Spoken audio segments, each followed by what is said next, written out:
The handle and cover is a plastic clamshell assembly.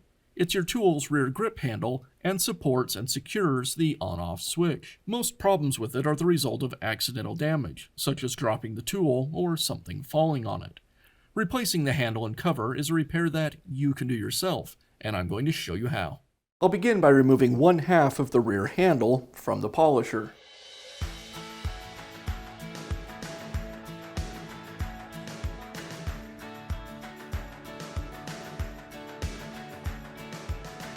Next, I'll remove the cord clamp and the screw that secures the switch to the housing.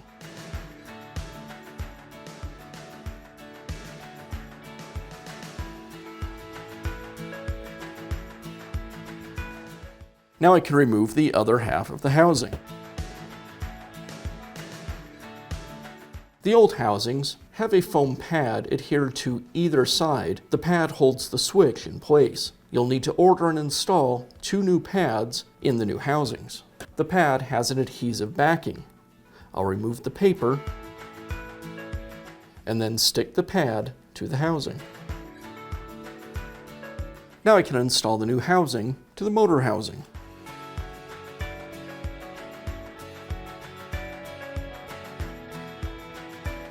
And now I can reinstall the switch and cord to the housing.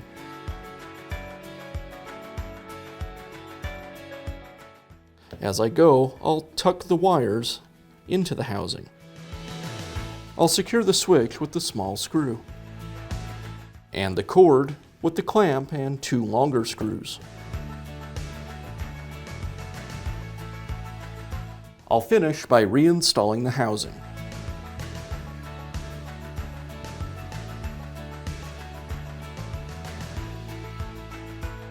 And that's how easy it is to replace the handle and cover on your polisher.